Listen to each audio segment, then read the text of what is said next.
Il est midi, bonjour à toutes et à tous et bienvenue. C'est l'heure de votre journal qu'on entame avec les titres de l'actualité.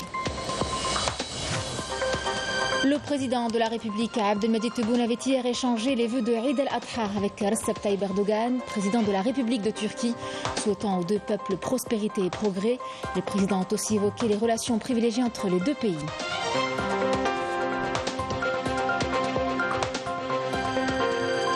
Nous irons par la suite dans un établissement hospitalier où les enfants malades et leurs parents bravent les épreuves de la maladie pendant la fête de Eid al-Adha. Et grâce à l'encadrement du personnel médical soignant qui leur est dévoué, ces familles trouvent soutien et réconfort.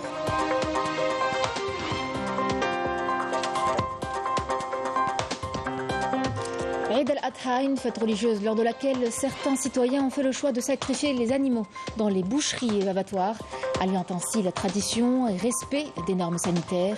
Une approche qui permet en tout cas de garantir le bien-être de l'animal et de préserver la santé publique.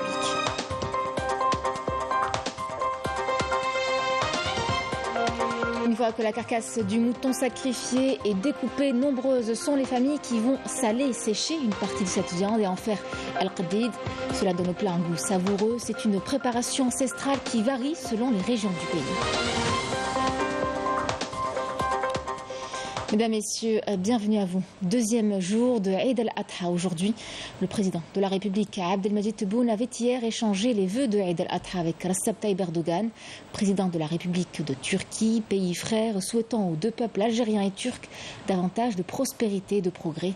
Les présidents ont également évoqué les relations privilégiées entre les deux pays et les voies et moyens de les renforcer au service des intérêts des deux peuples frères. Les Algériens établis à l'étranger ont célébré Eid al-Adha hier. Ils étaient nombreux à accomplir la prière de Eid dans la grande mosquée de Paris et aux côtés de fidèles de différentes nationalités. Ils n'ont pas manqué de présenter leurs vœux de paix et de prospérité face à nos caméras. On écoute ces déclarations recueillies par notre correspondante Afa Belouchette. J'ai l'honneur de présenter tous mes vœux à l'occasion de la célébration de Eid al-Adha. Et en espérant que l'ensemble du peuple algérien vit ce moment important de la célébration du sacrifice de notre prophète Ibrahim alayhi salam, pour que cette fête soit aujourd'hui un moment de joie. Et il faut savoir qu'ici en France, beaucoup de musulmans ont le regard qui porte sur l'autre côté de la Méditerranée, cette Algérie que nous aimons profondément et nous souhaitons vraiment un très très bel Aïd à l'ensemble de notre jeunesse, à l'ensemble de notre pays et Sahaïdkoum tout simplement. À l'occasion de l'Eid al-Adha, je présente à la communauté algérienne établie en France ainsi qu'à tous les musulmans mes meilleurs vœux et je souhaite davantage de progrès et de prospérité à l'Algérie.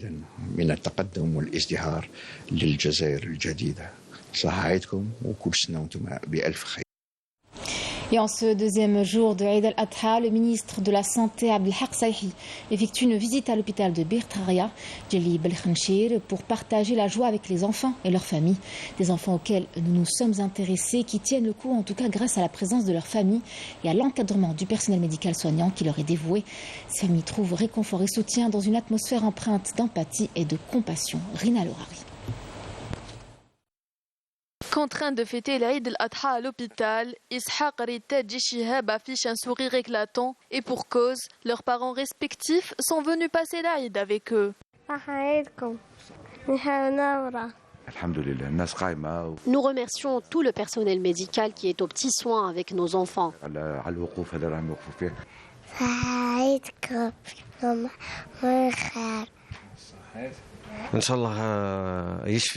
Je souhaite un prompt rétablissement à tous les malades qui fêtent l'Eid loin de leurs proches. J'aimerais que mon fils puisse fêter l'Eid à la maison l'an prochain. En ce jour de l'Eid, je tiens à remercier les médecins et les infirmiers qui sont au chevet des enfants malades. Mobilisés durant les 3 jours de l'Aïd, les soignants sont aux petits soins avec les enfants en leur assurant une prise en charge médicale et psychologique irréprochable. Nous sommes de service et nous sommes ici pour prendre soin de nos patients, à qui je souhaite un bon rétablissement. Je suis coordinatrice dans ce service. Nous veillons à ce que les traitements nécessaires soient administrés à temps, tout en prenant en charge les besoins de tous les patients. Malgré la maladie, le sourire et la joie ne quittent jamais les visages de ces enfants courageux et résilients, entourés d'une équipe de soignants bienveillants. Et puis, si l'on retrouve la prière de l'Aïd et l'échange de vœux à travers tout le pays, même au-delà, vous n'êtes pas sans savoir que lorsqu'il s'agit de célébrations de fêtes religieuses, nos traditions diffèrent d'une région à une autre. On vous emmène ce midi au village de Zekri, à Azazga, où une famille a ouvert ses portes à notre équipe au premier jour de Eid al-Adha. Retrouvailles, convivialité et partage, c'est avec Yanis Adrassi. Nous sommes dans la daïra de Azazga et plus exactement dans le village de Zekri pour vivre en immersion la journée de l'Eid al-Adha. Et c'est la famille Hamish qui nous reçoit chez elle pour partager ce moment de convivialité.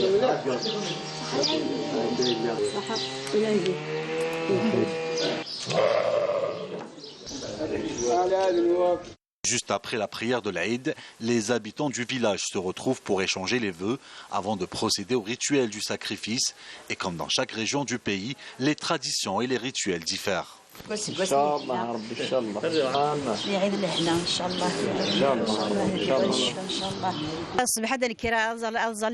nous réveillons à l'aube pour la prière d'Al-Fajr, puis nous allons au cimetière nous recueillir sur les tombes de nos proches disparus.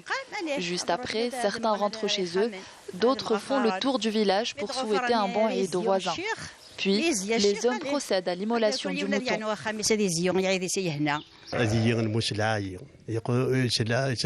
Avant de sacrifier la bête, mon épouse applique du henné sur la tête du mouton et met une poignée de sel dans sa bouche. Pendant ce temps-là, je prépare le matériel nécessaire pour le sacrifice.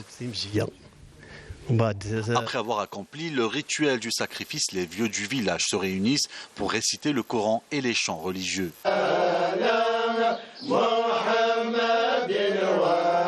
En ce jour de l'Aïd, je souhaite un prompt rétablissement à tous les malades. J'espère que l'Aïd apportera la paix et l'espoir au pays. Un Eid Mubarak à tous les musulmans. J'espère que cette fête apportera la joie au pays. Je souhaite bon rétablissement à tous les malades. J'espère que ce Eid leur sera d'un bon présage. Et un Eid Mubarak à tous les Algériens. Une journée particulière pour ces villageois qui ont accueilli l'Aïd el-Kbir dans une ambiance chargée de joie, de clémence et de générosité qui reflète les valeurs de l'islam et de la cohésion sociale, une fête qui renforce également les liens entre les générations. Certains citoyens ont fait le choix de sacrifier les animaux dans les boucheries abattoirs, alliant ainsi tradition et respect des normes sanitaires. Une approche qui permet en tout cas de garantir le bien-être de l'animal, de préserver la santé publique, tout en honorant la symbolique de cette fête religieuse. Emel et Sélédir. Après le sacrifice du mouton, place à l'incontournable étape de dépeçage. Une étape que de nombreuses personnes préfèrent confier à un professionnel pour gagner du temps et éviter les accidents domestiques. Comme ici à Djidjel, où les boucheries sont prises d'assaut.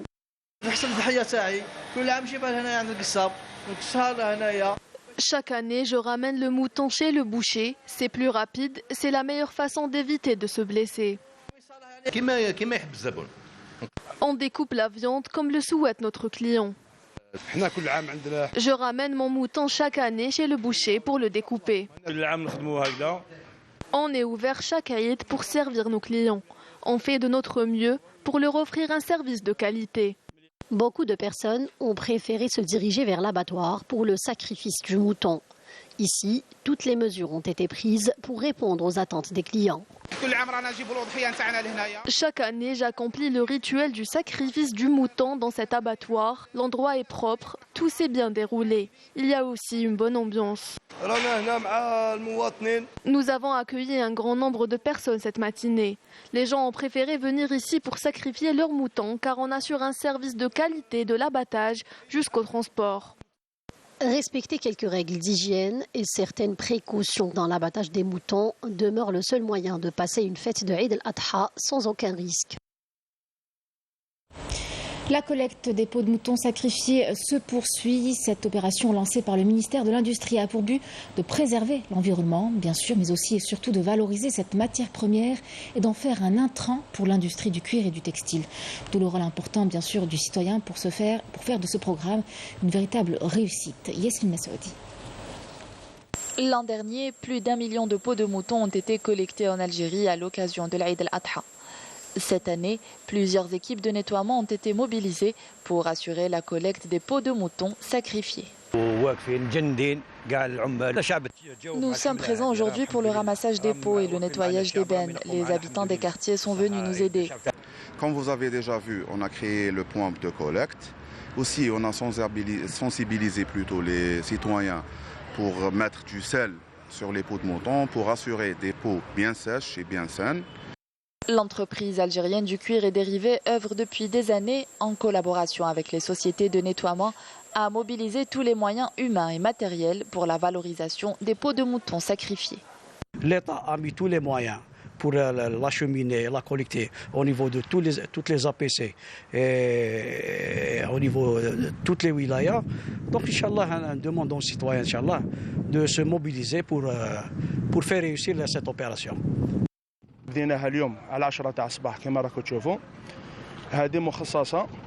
Nous avons commencé aujourd'hui à 10h du matin. Cette opération est consacrée au ramassage des peaux des moutons sacrifiés et les déchets et résidus découlant des sacrifices. Le premier jour jusqu'au 4e jour de l'Aïd al-Adha al-Mubarak, un pic de quantité de collecte de déchets au Machaba. C'est pour cela que notre entreprise de nettoiement a mobilisé 5500 agents ainsi que 391 camions. Les agents d'inspection effectueront, quant à eux, 2 fois plus de sorties pour veiller à la mise en œuvre du programme tracé et identifier les lacunes afin d'y remédier. Et puis, une fois que la carcasse du mouton sacrifié est découpée, nombreuses sont les familles qui vont saler et sécher une partie de cette viande et en faire le qadid. Cela donne à la viande un goût à l'ancienne particulier, un plat très apprécié. Et comme toutes nos traditions, toute la préparation varie selon les régions du pays. Malika Belal. Et la viande séchée, connue sous le nom de l'qadid en Algérie, est une préparation traditionnelle qui consiste à saler la viande rouge et à la déshydrater pour la conserver plus longtemps. Savoureuse et très appréciée, la viande séchée peut être consommée telle qu'elle en collation ou utilisée comme ingrédient dans les plats traditionnels partagés en famille, entre amis et lors de rassemblements festifs. La viande séchée est généralement utilisée comme ingrédient dans les plats traditionnels comme le berboucha, le coquesse et d'autres mets divers. L'un des avantages de la viande séchée est sa longue durée de conservation sans nécessité de réfrigération.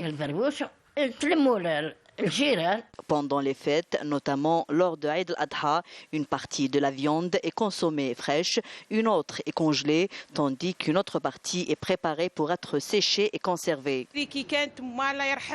Quand j'étais petite, je regardais ma mère préparer et conserver la viande séchée pour les mois d'hiver. Actuellement, cette pratique commence à disparaître. En plus, cette viande se vend de moins en moins sur le marché, car son prix est élevé.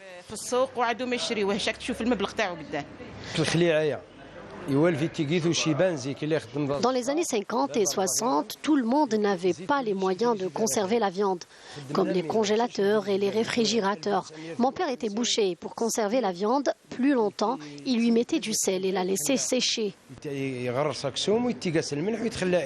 La préparation de la viande séchée est une pratique qui tend à disparaître. C'est pourquoi certaines familles algériennes tentent de préserver cette tradition ancestrale durant la fête de Eid al-Adha.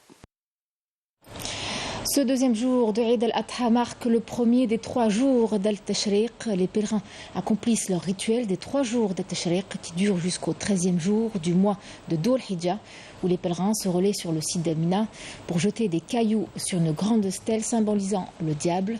Les hadjis doivent ensuite poursuivre le pèlerinage en se dirigeant vers la grande mosquée de la Mecque pour un dernier tour de la Kaaba, Tawaf al-Wada', qui signe la fin du Hajj.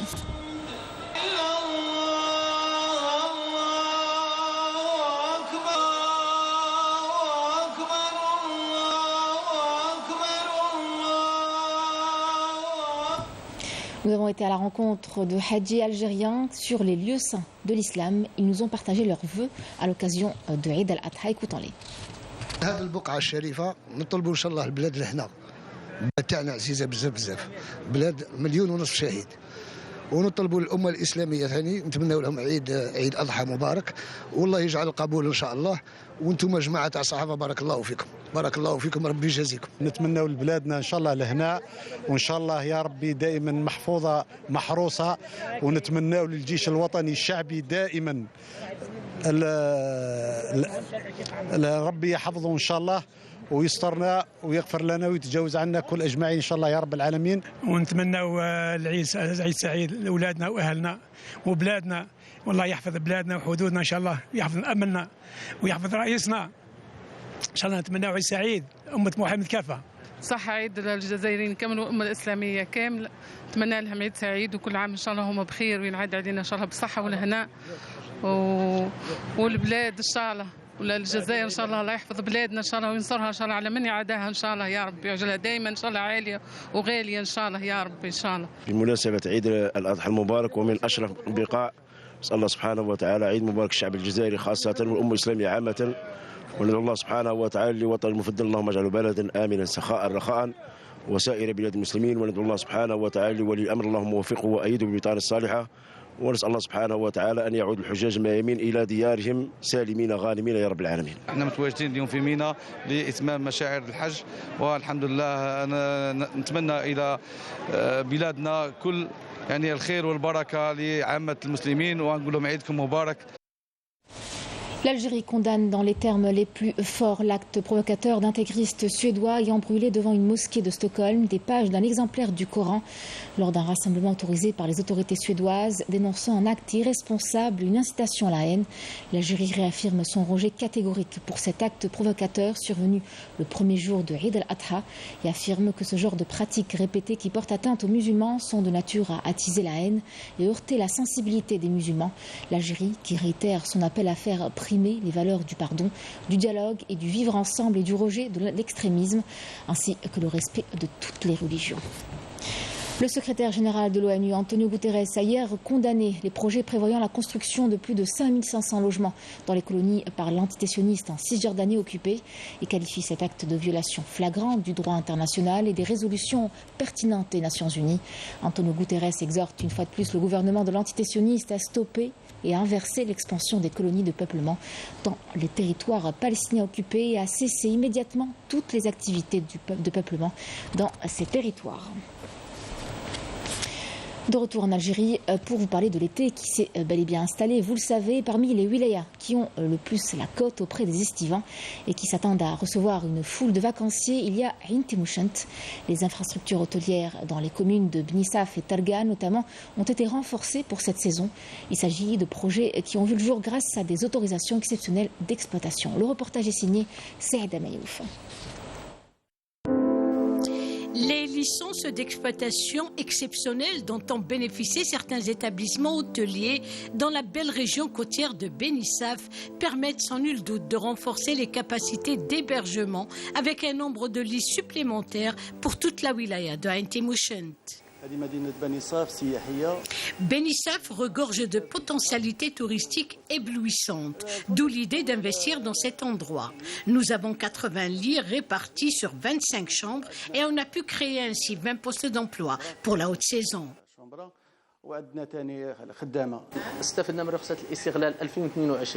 Nous avons bénéficié de l'autorisation exceptionnelle d'exploitation en 2022 en réponse aux instructions du président de la République. Ça nous a énormément aidés et en tant qu'enfants de la région, notre but est de booster le tourisme avec nos 80 lits répartis sur 13 chambres et 9 suites avec un restaurant de 120 couverts.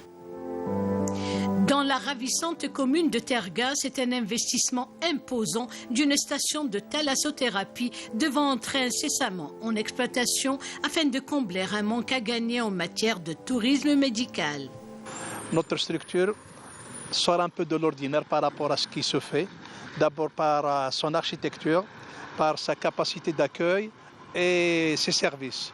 En capacité d'accueil, on est une structure qu'on peut héberger de 600 jusqu'à 800 personnes modulable, c'est une structure modulable. En main-d'œuvre, en poste d'emploi créé, quand le projet sera terminé à 100%, on sera à 300 postes d'emploi fixes et 100 emplois temporaires et sans compter les indirects. Notre projet consiste sur le tourisme domestique, bien sûr, sur notre cheval de bataille. Notre but, c'est de participer à la fixation de nos concitoyens qui partent de l'autre côté de la Méditerranée au sein voisin. La wilaya de Ain Timouschent, outre ses atouts naturels, compte 41 établissements hôteliers avec une capacité d'accueil de 6500 lits. 5 nouvelles structures hôtelières entrent cette année en exploitation grâce aux licences exceptionnelles d'exploitation. Nous atteindrons les 7000 lits avec la collaboration des cités universitaires aménagées cet été pour accueillir les nombreux touristes nationaux et étrangers. Outre la levée des restrictions sur les projets d'investissement permettant ainsi de booster le secteur du tourisme, les potentialités naturelles de la wilaya de Ain Timouschent demeurent un facteur certain d'attraction afin de gagner le pari économique et créer ainsi une véritable dynamique de développement.